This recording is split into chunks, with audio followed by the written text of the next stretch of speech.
I thank Mr. Baraldid for his briefing.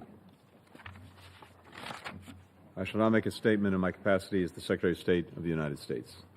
And let me again thank each of our briefers for their powerful testimony. It was very important for this Council to hear it. To our fellow Council members, on December 19th, 2018, 6 years ago today, the people of Sudan rose up to topple a dictator and reclaim their own futures.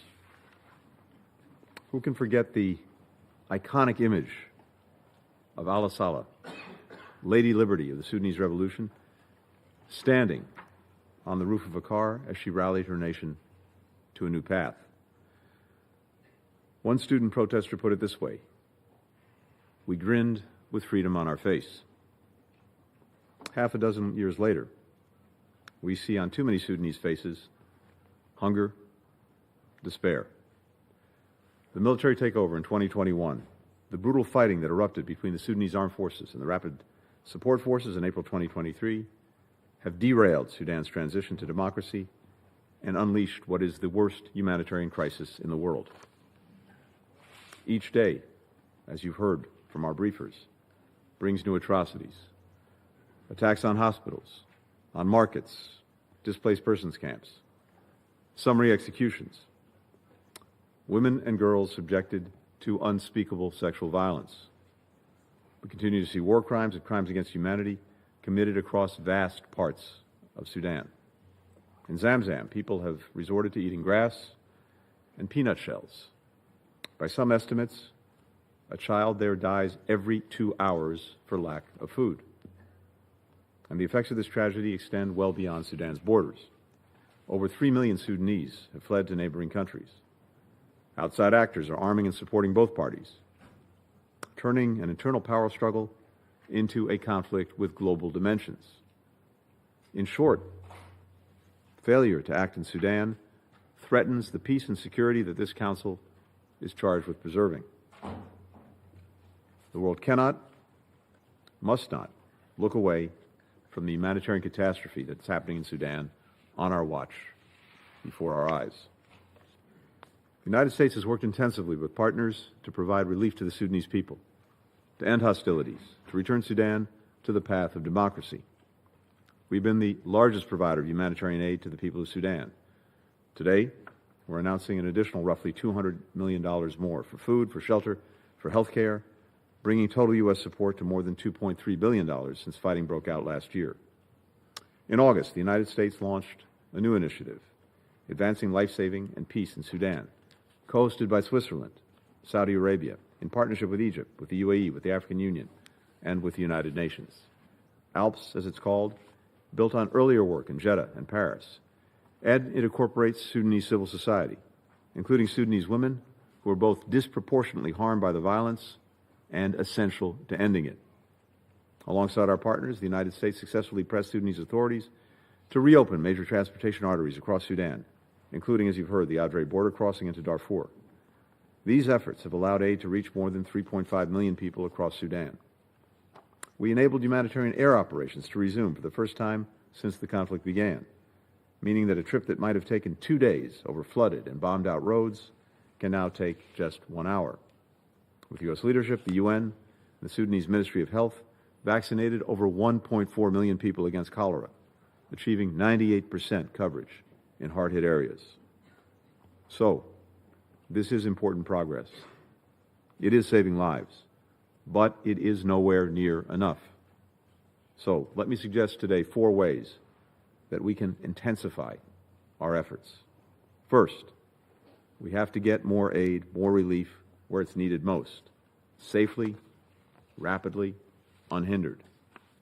In November, aid groups distributed 19,000 metric tons of assistance in Sudan.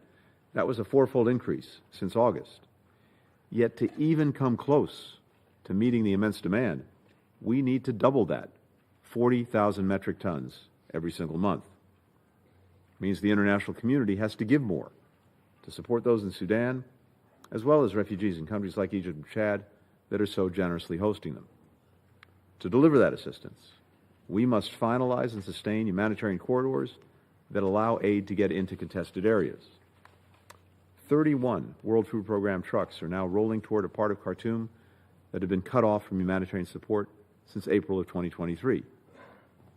We have to build on this momentum and regularize this corridor, as well as the ones into El Fasher, into Jazeera, into Al Obeid. Assistance must also be permitted not only to cross the border into Sudan, but to cross territory that is held by the two sides. Both parties have created obstacles, whether it's bombs or bullets, or bureaucracy. Lives depend on this. It depends on flowing aid freely across lines of control. We have to ensure that aid can be dispensed more efficiently. Sudanese authorities have allowed the UN to open 3 new humanitarian hubs and let international aid workers move freely about Sudan. Standing up a 4th hub in central Darfur Zalinge is also vital. It's time for the United Nations and the humanitarian community to activate these facilities and scale up aid delivery as soon, as quickly as possible. Second, this Council must press both warring parties to protect civilians, to stop atrocities, to end the fighting. The ALPS Group has proposed a compliance mechanism, a committee with representation from the SAF, from the RSF, from the international community, to ensure that each side upholds international law and their commitments under the Jeddah Declaration.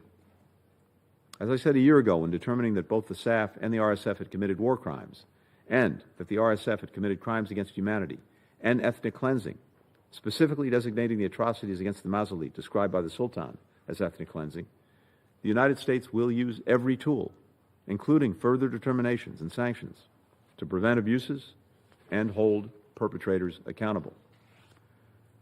We encourage other partners to implement similar sanctions bilaterally, multilaterally, on individuals, on organizations whose actions worsen the conflict. Third, the Council must make clear to the outside actors fanning the flames in Sudan that this conduct cannot continue. Last month, the United Kingdom and Sierra Leone put forward a resolution that called for a nationwide ceasefire, increased civilian protection, and the unhindered flow of aid. 14 members, including the United States, voted in favor of this resolution. 1 member, Russia, vetoed. They called the resolution, and I quote, absurd and unacceptable. Here's what's absurd and unacceptable. Any country professing to care about African nations while continuing to fuel Africa's largest war. So, to the foreign sponsors sending drones, missiles, mercenaries, enough. To those profiting off the illicit oil and gold trade that fund this conflict, enough. Use your resources to ease Sudanese suffering, not deepen it. Use your influence to end the war, not perpetuate it. Don't just claim to be concerned about Sudan's future, prove it. Finally, we must all continue to support the Sudanese people as they work to revive this transition to inclusive, civilian-led democratic governance. In September, the African Union reiterated its call for Sudan to return to a constitutional and civilian-led order. The United States endorses this call. This entire Council should do so as well. To further advance the restoration of civilian governance, to help realize the aspirations of the Sudanese people, I'm announcing today that the State Department will work with Congress to provide $30 million to empower civil society and elevate civilian voices in the dialogue about Sudan's future. Even as the bombs continue to fall, the people of Sudan are not waiting to lead. Across the country, they're banding together to support one another and to rebuild their nation. Volunteers, many of them young people, are preparing food at local soup kitchens in Darfur. They're offering coloring books to traumatized children. They're running health clinics. They're repairing collapsed electrical lines. There's even a word for the selflessness that these citizens are demonstrating daily. A deep-rooted Sudanese tradition called nafir. Nafir is a sense of solidarity, a commitment to mutual aid, a community springing into action in times of need. It translates literally as a call to mobilize. So, as a council, we too should answer that call. We too should mobilize. We have a responsibility to stop the suffering, to end this war, to support the Sudanese people so that, in the words of that protester, freedom is once again on their faces. I ask you, all of us, let's seize this moment, and I thank you. I resume my function as President of the Council, and I now give the floor to His Excellency, Mr. Jose Lagasca, Minister of Government of Ecuador.